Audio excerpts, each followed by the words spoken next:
nyasi agone Nyasacho erokamano kuom okinyi moloso mondo walos kodi kuom wach mar Nyasaye. Iluonga Reverend Ayub an wuod Nyakach kamoro ni Kandaria. Nyasaye otimo mondo abed tung' okinyi sani. Adona wuo kuom wach matin ahinya ma Ruoth osekete chunya sani. Mana kaka awacho, alemo kod kanisa mar St. Meshach Fellowship Church. An e piny Nairobi kamoro ni Kibra. Adwana som kuom ndiko mar Jo-Efeso 6 matindo tindo 10 nyaka 13. Muma wacho niya: to wach mogik en ni beduru motegno kuom Ruoth kendo kuom tekone maduong'. Manreuru gi gilweny duto mag Nyasaye mondo uyud teko mar siro wuond mariek mar Satan. Nimar wasigu mwakedogo ok gin dhano, to wakedo gi joloch, gi joma nigi teko, kod ruodhi mag piny motimo mudhoni, kaachiel gi gilang chuny maricho ma ok mag pinyni. Omiyo manreuru gi gilweny mag Nyasaye sani, mondo usir wasigu chieng' ma lweny gerie, kendo kusetimo duto munyalo, to nonwang' ka pod uchung' motegno. Walam Ruoth. Wasepuoyo wawali, yud duong' Nyasaye kuom wachni. Ichung' e tok wachni, Ja-Nazareth, onge mipimo kodi. Nyasaye amalo kitamo dwaro mar jasigu. Imak loch te, Nyasaye mag piny ruodh mudho. Ya winjo, Nyasaye mag ogandani. Jogi obedo piny mondo giwinj kuomi. Duong' pak oduogni kod okinyi e nying loch mar Yesu Kristo. Amen. Mana kaka wacho, iluonga Reverend Ayub, awuod Nyakach kamoro ni Kandaria. Nyasaye notimo na ng'wono mar warruok kokalo kuom remb wuode Yesu Kristo. Tok warruok, Roho Maler nogore kuoma.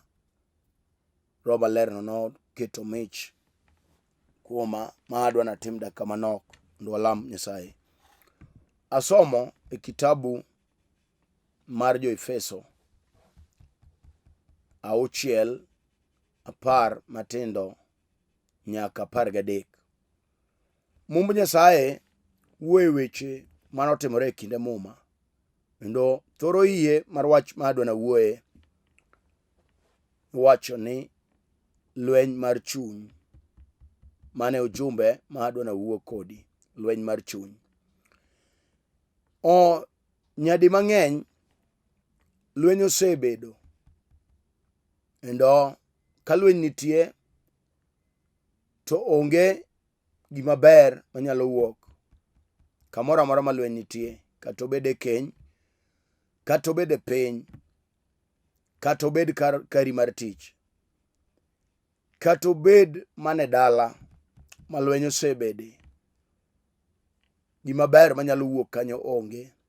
Kecha kama lweny nitie, kanyo kar imruok, en kar chandruok, kar dera, en kar sigu, kama ng'ato ka ng'ato ok dwar ne wadgi ber.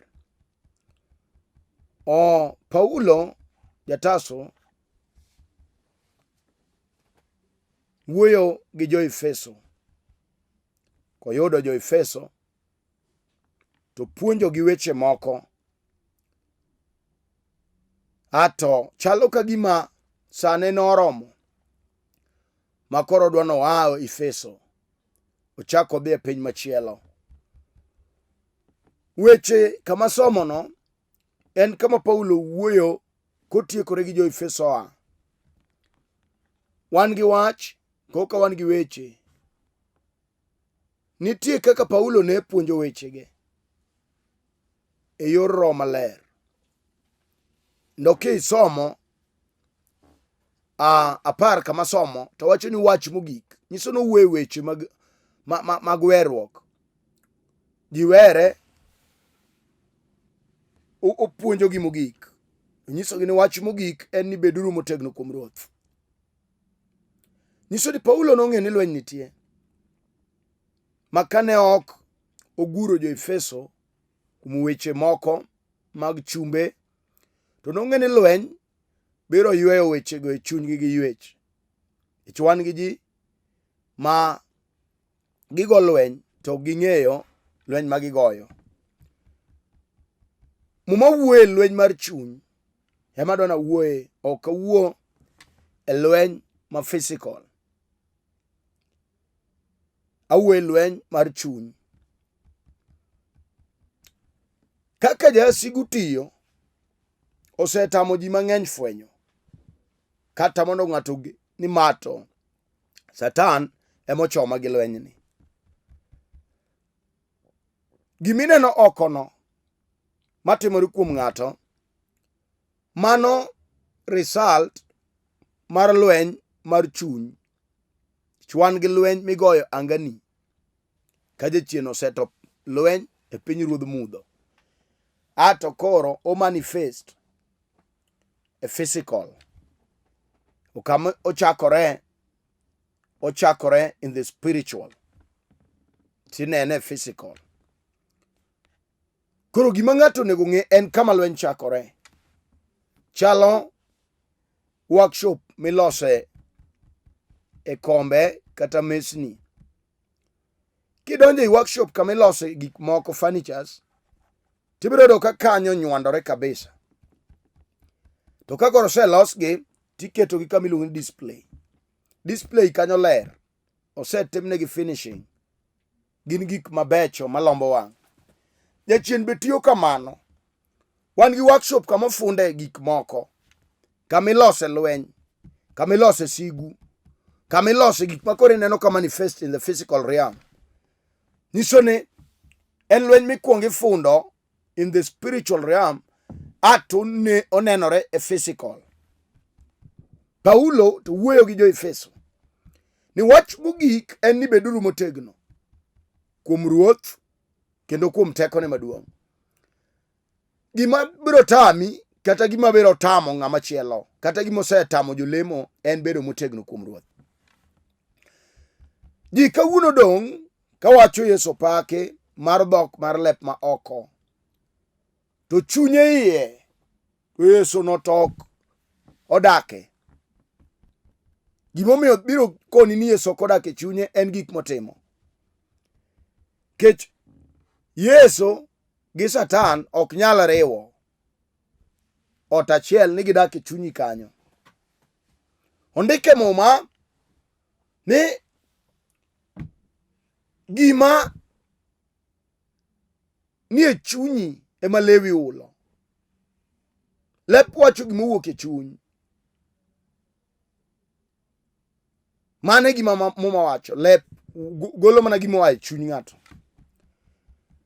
Wachno kata ng'ato ne wuotho gi Muma, obed padri, kata en bishop, kata obed cardinal, kata en janabi, mwacho ni tem gi urane golemo ma ginyago, ibiro neno adier kata obed jatend din maduong'. To gima biro nyisi ni jale to paka Ruoth gi dhoge en timne. Joluo nogo ngero no yath maber ing'e golemo monyago. Onge mawembe manyalo nyago machunga, not unless notimne grafting. To kawuono ji oseponde warruok, ji oseponde lemo, to wach mane chunygi to pogore gi wach ma giwuothe. Miyud ka jatend din maduong' emopidho ng'ech, moko pidho thuonde. Kanisa to odhiye, orito chieng' lemo. Samoro lemo tich abich, samoro lemo ngeso, samoro olemo Jumapil. To pidho thuol maduong' e bwo otandane. Mano jadolo mar Nyasaye. Ji to ng'e nolemo, noware. Anyuola to chich kode, kech ikuodho nyinge. Samoro jomoko osetho kokalo kuome. Wan kata gi mon ma jotend din, to odiochienge ma gileme otieno gibudho ka juoga. Wan gi nyaka mabe osebede tok opuk. To dhako no kapako Nyasaye to inyalo galo no ware. Paulo wacho ni lweny mar chuny, lweny mar chuny ma adona wuoye kodi, lweny mar chuny. Ni bedu wach mogik en ni beduru motegno kuom Ruoth. Kata okinyi sani samoro no wari to lwenje misekale omiyo kawuono warruok oregore kuomi ma samoro ised neno ka gima Nyasaye onge. Biwinjo kitegno kuom Ruoth. Abiro gokinyi mondo asemi mar bedo motegno kuom Ruoth. Kichwan gi jok ma en 50-50. En e piny 50, en e kanisa 50. Ok otegno kuom Ruoth. En yawa dhi kode twende sote. To Paulo nong'e ni lweny nitie, omiyo nowuoyo gi Jo-Efeso mojiwore matin. Ni beduru motegno kuom Ruoth kendo kuom tekone maduong'. Nyiso ni ka ng'ato osebedo motegno kuom Ruoth to nitie teko maduong' monego yudi. Teko. To teko ne yudo kokalo kuom teko mar Roho Maler. Kichwan gi ng'ama nowar to nokogowe teko mar Roho Maler. Koro en malaria ohewe, tuoche biro, kata ka lweny moro biro mathin, en jal maywak, en jal madangani, kumochom onge gi warruok. Bed motegno kuom Ruoth kendo kuom teko maduong'. Kuom tekone maduong'. Biwinjo kitegno kuom Ruoth gokinyi. Samoro lweny to nitie mosegoyi misekale ma chunyi samoro nyaka kanisa. Samoro ng'ato nochwanyi. Samoro pastor makanyo nochwanyi kech wach mano wachoni. Gima chwanyi no ok pastor no. Nitie kaka jachien tiyo, odhi odonjo ei ng'ato to wachoni wach moro. Tineno ng'ano nikech ionge wang' ma iye mar roho. In magino manyi. Chalo ka ng'ato donjo dalani to chako chwado nyithindi. Ng'ano nyathindo onge gi wach, in midwari mondo item wuoyo mondo yudi. Jachien osemanyo ji e yore mang'eny kech jachien makora. Mowacho ni wach mogik en ni beduru motegno kuom Ruoth kendo kuom tekone maduong'. Manreuru gi gilweny duto mag Nyasaye mondo uyud teko mar siro wuond mariek mar Satan. Ere kaka ineno ni disir wuond mariek mar jasigu Satan ka ok imanori amana gi gilweny mag Nyasaye? Chimwacho ni manreuru gi gilweny mag Nyasaye eka dosir, kech ka ng'ato manore gi gilweny to oyudo teko. Muma wacho ni 11, manreuru gi gilweny duto mag Nyasaye mondo uyud teko. Ka ng'ato manore gi gilweny mag Nyasaye to gimokwongo yudo en teko. Teko no oyudo ewi majini, teko no oyudo ewi ndulume, teko no oyudo ewi kansa, teko no oyudo ewi dhier, teko no oyudo kuom weche duto te manyalo monje, machalo Satan mochome gi lweny tir. Kata obed kes. Manreuru gi gilweny mag Nyasaye mondo uyud teko mar siro wuond mariek mar jasigu Satan. Satan osewuondo ji. Kendo jachien osewuondo miere mang'eny. Miyud ka dala manyong'e maduong'. Satan ochame ji odong' nono. Igo ngerone. Jodongo moko jachien nowuondo mondo gidhi gimany majini girit go dala. Omanore. Ji omanore kawuono. Ji omanore magalagala nyaka jolemo. Ji omanore. Wacho ni ok dilema lema nono. Opidho puge moro. Olemo go. Kech omanore. Wan gi jodongo mawuondo jodongo wetegi ni rangach nyaka losi. Ok inyal bedo dala ka ok olos rangach. Jodongo moko osemanyo ajuoga mobiro ng'ado wi diel kata wi rombo oike chuny dala. Omanore kipiny. Wan gi jodongo momanore kendo ong'egi e gweng'. Ka wach moro dhi marach wan dhi manje duong' ng'ane. En mong'e kaka oloso miere kata oloko dhoch ne ji. karantene molemo to moro jaduong' kanisa to manore. Wan gi jodongo momanore, gin ma ging'eyo ka kirondo nyithiji ma wiye chalo ne beth mariek to ing'iyo kaka ilewo chunye gi sikul, kata obed nyako mariek to wang'e chako mana golo pi, kech jaduong' moro momanore osieme. Onge wach mano be ber abera, to wach bewuoye en manreuru gi gilweny mag Nyasaye mondo uyud teko. Kech ka ng'ato manore gi gilweny mag piny, lweny manyalo goyo en mana mar piny. To ka ng'ato manore gi gilweny mag Nyasaye, to kata juoga ema sieme, gima timi onge nikech omanore. Jal ma ok owar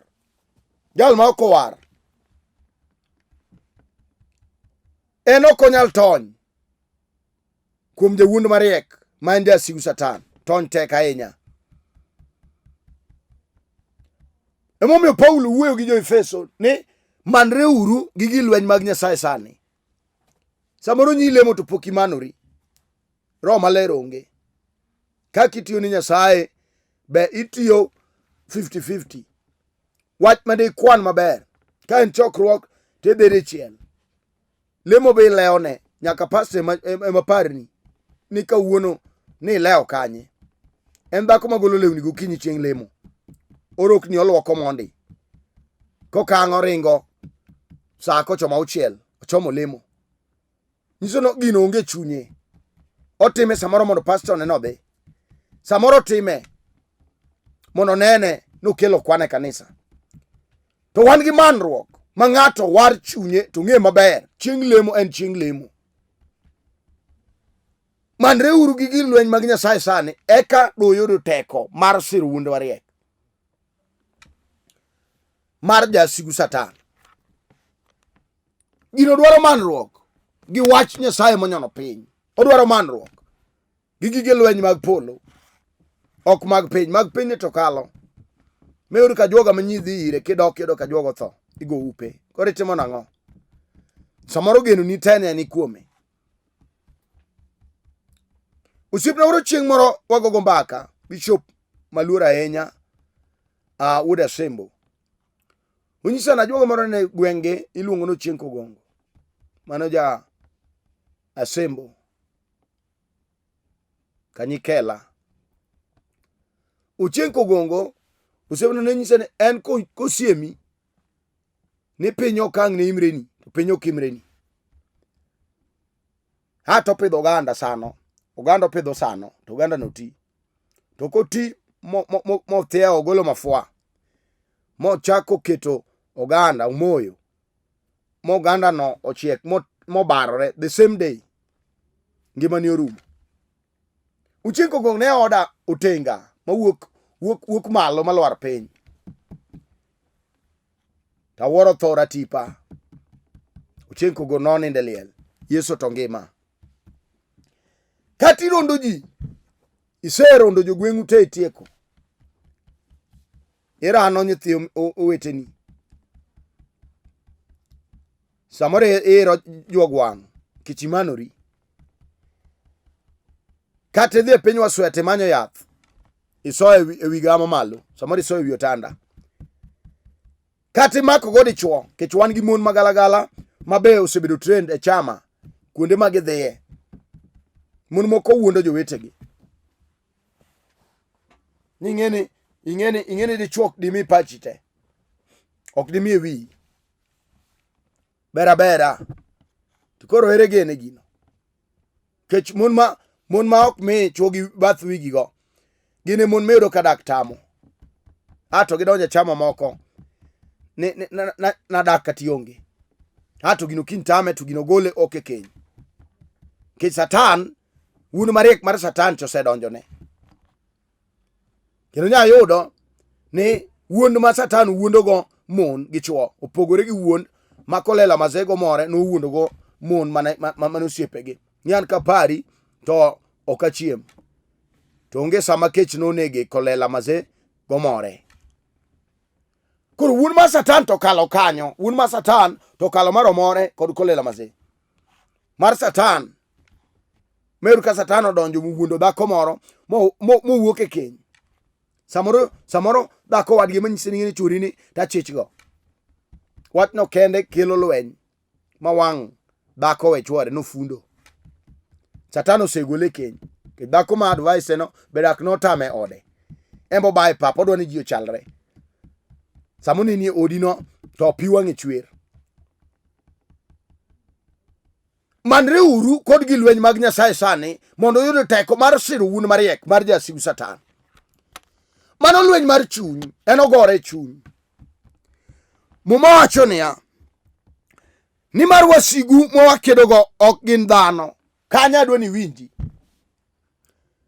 Wasigu mwakedogo ok dhano. Kati neno jirandi, dhako kati neno chuori.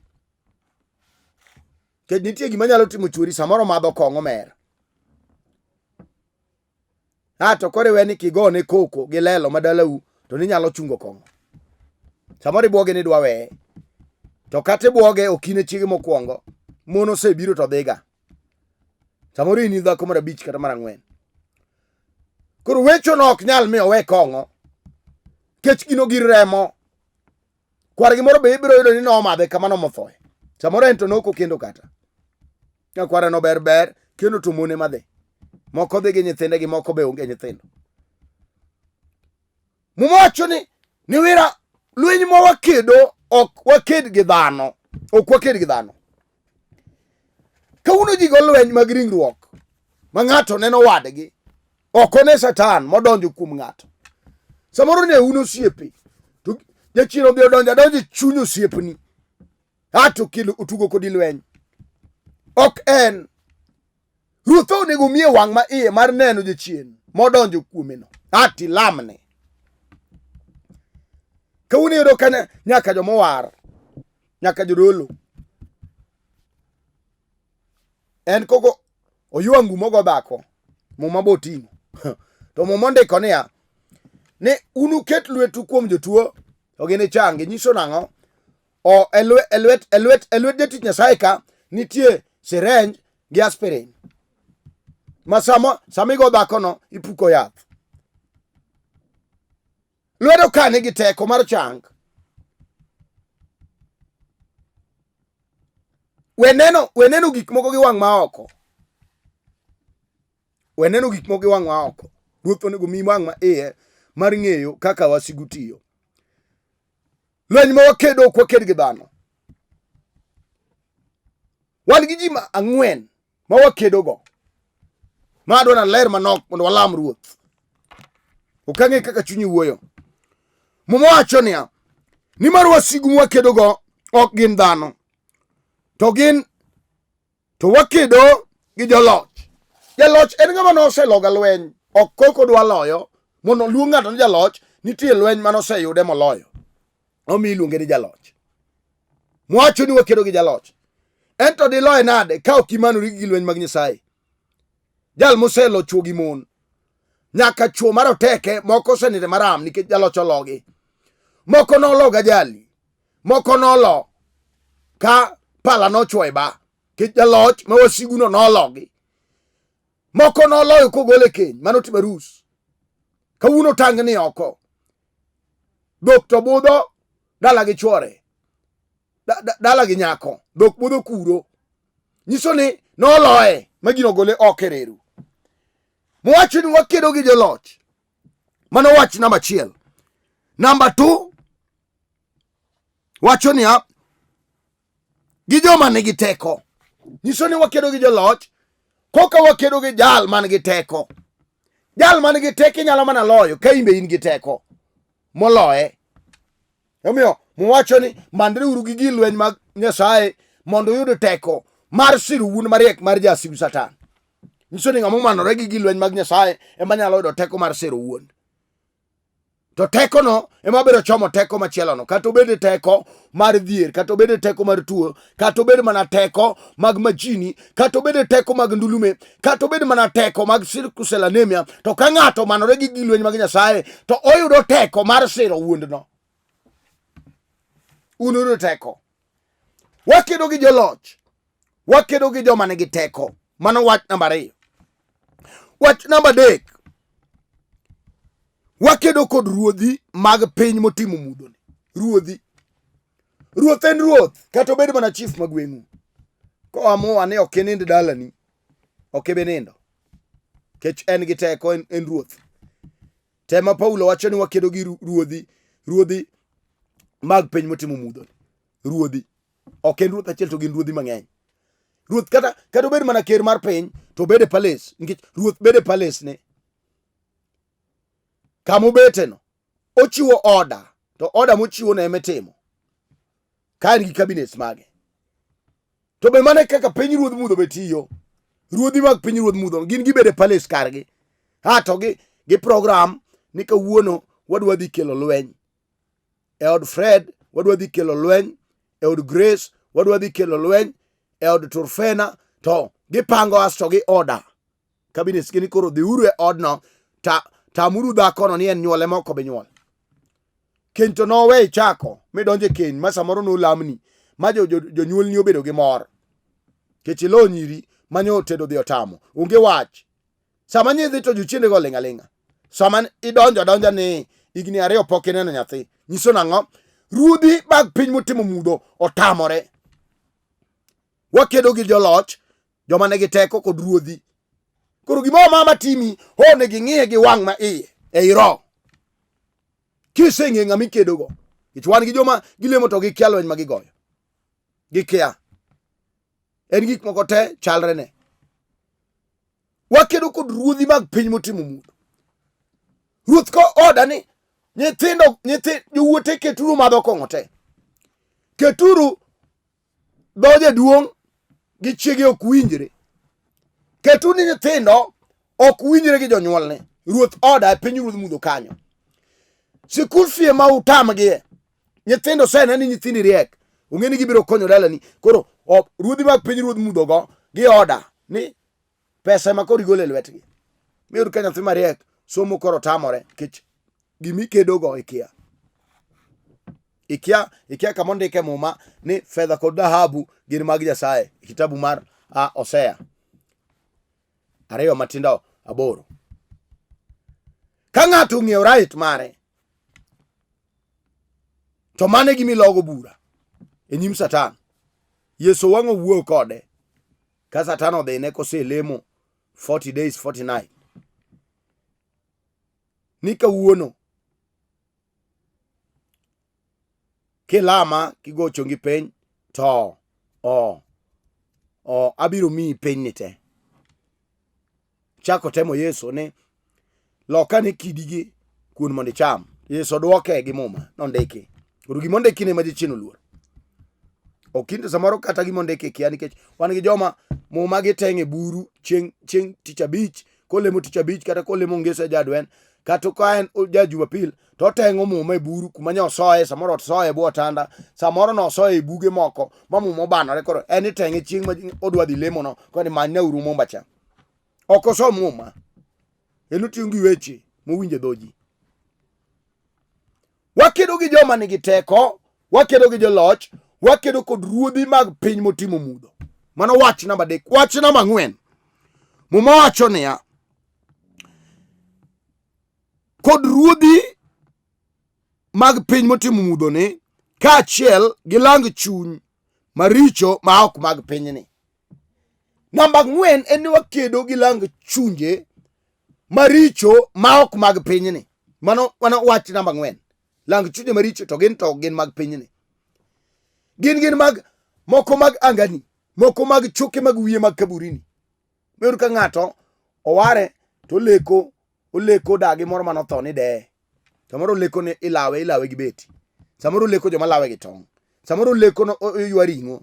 Samoro leko ni ene bur, ene kaburini. Mano to donjo nade gi warruok. Kapok wari many warruok miyalo sani gokinyi. Kech wan gi lwenje mag chuny. Ma samoro obedo migogo manotho. Embe no temo tedo. Adwa ni winja maler dhako. No temo tedo no tame, samoro no fundne. Muduo ka chunye lit. Udhiambo kikelo maiti. Tena kama maiti wang'e chwer pi. So dhako no thota lit ne. Embe ukuike kama no dwano ringre to hik oko e tok dala. Chunyi no nyalo chier. Nikech ringruok emiko, chuny to chier.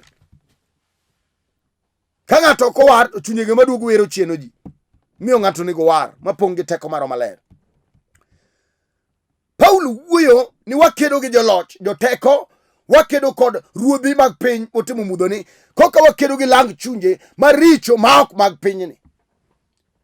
Ng'ato nyalo mana loyo ka ng'ato ni e roho. Ng'ato nyalo mana lo lweny mar chuny ka ng'ato war. Ng'ato nyalo mana loyo ka chunye Nyasaye odak e chunyeno. Mano kada juoga nyo ani malo ato chomiga jali kaka Disemba sani. Wan gi ji mang'eny ma ruodhi mag piny ruodh mudhono ose program their lives. Ibiro yudo kata gik mane chano te ni timo igani kata mitimo achiel onge. Kech wan gi lweny mar chuny. Onyon ni wand break. Moko nochano ni dwa dhi nyombo tamore. Moko nochano ni dwa gedo. Moko nochano ni dwa dhi e college. Moko nochano kata dwa loko ot. Moko nochano ni dwa yawo ala. Samoro nochako alo gore piny. Nikech ang'o? Wakedo gi joloch, joteko kod ruodhi mag piny motimo mudho, kaachiel gi lang chunje ma ok mag pinyni, maricho moloyo. Ka iseng'eyo lweny mikedo, ng'ato nego lo. Ka ng'ato ng'enye lamo, to biro lo lweny. Lamo maroni e iye. Kech kawuono ji moko lemo tok chiemo miponi en olemo kosegore otanda. Ma okia kata ni notieko lemo kata ok otieko, nindo kwanye kuro. Mano lemo ma jachieno chayo. Akia wach mikale dhako kata dichuo. Kata wasigu osegoyi left, right and center. Akelo Yeso jateko mar Kalvari. Kata gisegolo gude wi ijal mano luor kawuono luor onge. Kata gisetimoni irado gi bagugu manyanye. Yeso nitie sani gokinyi. Kata warruok emidwaro, wan gi Yeso raboni wuon warruok. Adwa na lam kodi kama tundeno. Ka nitie wach miwinjo ka pek e chunyi, kata obed nyako matin ogombo yudo ode to tame. Samoro en olokoro otengo chamo gwen kosongo. Gino dwani chieng' moro tho dogo ike dalagi. Osetemo tedo tiriembe. Samoro ng'ato kele machiegni ne dwa nyuome. Ato kotundo kama koro nego nyuome, to ng'ano chunye a. The spirit of abortion odak kuome. Wawuo kodi ni Yeso ja Nazareth, jal mano ng'aw kar angawich nigi teko. Kuru kata obed chuny matiyo leng' kata in gi kansa, remb Yeso nochwere Kalvari. Boka 39 nochango tuoche te. Kata ibed gi tuo mar athma, kata ibed gi tuo mar oguro, kata ibed gi tuo dichuo ma ok inyal dak gi dhako, kata ibed gi tuo dhako momak iyo kinyal neno nyathi, kata obed kisoni, okinyi Yeso nitie. Yeso ngima. Adwa na lam kodi Ruoth kama tundeno. Kata yalo kes wach manade, kata ndulu megoni nyithindo piny, kata chunyo amalo mag majini mi oro masandi e dalani kanyo, okinyi sani kata ibed chiliel tori notho, kar donjo onge, olorni oko. Kata in mana kijana kata nyako matin nonyuoli e simba kamidonje onge, kama mama wuotede sani ok dwarie. Wawuo kod Yeso nitie mar mond liete gi nyithind kiye. Ting' badi kama initie no, kinyalo go chungi piny, kinyalo mako TV walam kodi Ruoth. Nyasaye maduong' ma wuon kerubi, apoya wali kamiyo nyingi duong'. Nyasachwa isewuoyo kodwa kokale dho misumbani Paulo. Nyasaye kawuoyo kod oganda mag Jo-Efeso mondo wabed motegno. Nyasachwa sani pare dhakoni. Lweny mokale osemiyo warruok oregore kuome. Lweny mokale Nyasaye oseduone. Lweny mokale samoro chunye oseng'ado mondo dere lweny mokale Nyasaye osemiyo gik magalagala okalo kuome. Erokamano kaka in rabi jateko, kaka wach ni ngima kedo tiyo. Ane jatuoni malo Nyasaye change.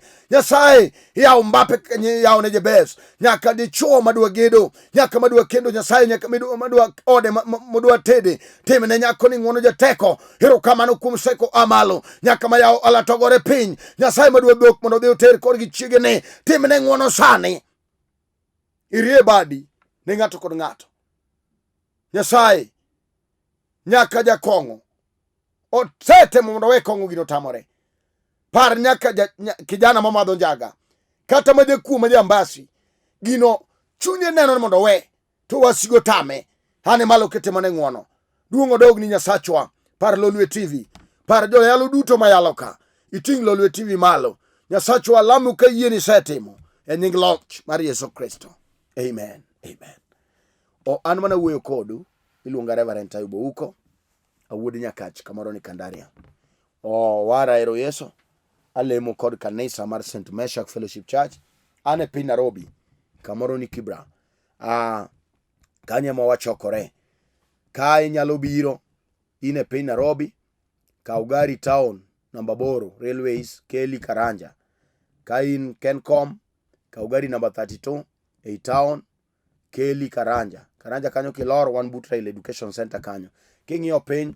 Badhi koracham ka ineno ka nembni ariyo nitie. Ka ok inyal biro kama wantie, samoro in e piny Mombasa, samoro in Kisumu, samoro in dala. Go nembni gago wabiro lamo kodi Nyasaye. Wach mora mora ma jachien osebedo ka goyi e yor chuny. Wabiro lamo kodi Ruoth kuom yie gik moko duto te nyalore. Onge gima ok nyalre e nyim Nyasachwa. Mana kaka ondike Muma mar Luka 18 matindo 27 ni gik ma ok nyalre kuom dhano, Nyasaye kende manyalo.